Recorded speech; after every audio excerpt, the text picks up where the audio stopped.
Good morning, everybody. Hoping you had a great King's birthday weekend. I spent most of the weekend working on paperwork, actually. My husband was working as well, so I guess it gave me some time that I could spend at home, because there's two parts to what is the A21 review. The first part is around the annual uplift amount that the government decides, and the second part is what are the clauses inside the agreement. And according to the lawyers from Te Whatu Ora, those two things have no connection to each other, but strangely enough, they do have they appear to constantly have a connection to each other. Anyway, I'll work through that. But I thought perhaps due to the weekend and due to the fact that there were some new knights and dames articulated over the weekend, that you might be interested in the process, for those of you who don't know the process. So I've participated in that process, so I can give you my take on it and what, how it worked from where I sat. So at any time during the year, you can nominate a person for an honour. That's handled by the Department of Prime Minister and Cabinet, DPMC. There's a specific little group of people. I think they're really housed inside internal affairs, but the overarching place that they belong is in DPMC. So they gather in all those nominations through the year and they grade them. So there's a set level of criteria, and so they will grade them as to whether this particular application is a high likelihood of getting through or a low likelihood of getting through, based on what those criteria are. And I mean, the criteria can be incredibly varied.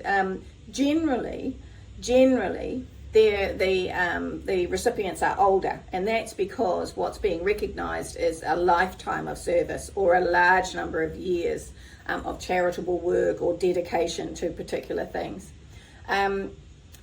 Anybody can nominate, one person can nominate one person, a group of people can nominate a person, you can nominate and then get supporters to actually write in letters of support, and I've seen members of parliament provide letters of support, other public officials.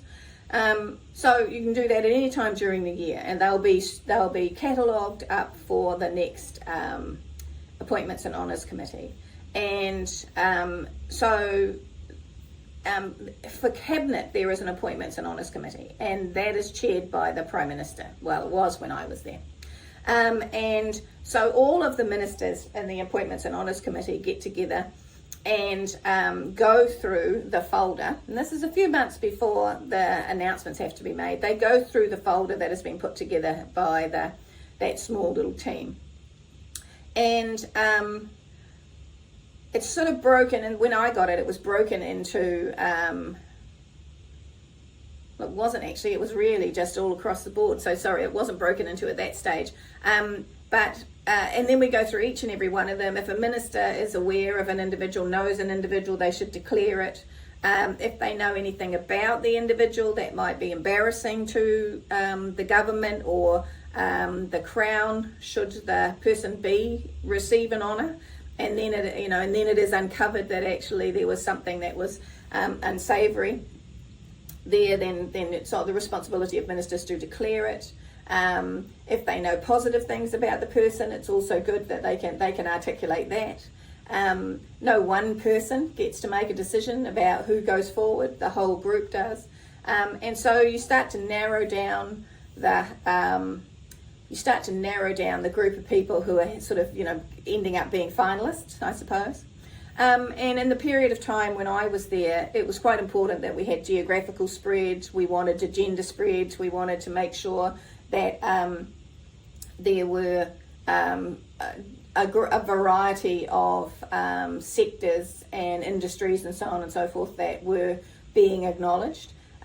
Because, if you think about it, in this country, we can sometimes overwhelmingly do sport, when actually there's some amazing work being done in many other places. It's just that we're particularly sports focused as a nation. So, and eventually you come down to your shortlist. Also, there's a limit on how many knights and dames you can have and how many people you can have in different at different levels.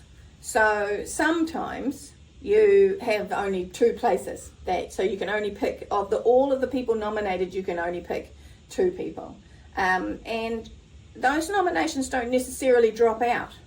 So those nominations then, the ones that don't make it through, can be carried over into the next part, the next time that process is around. So the next process will be what? New Year's Honours.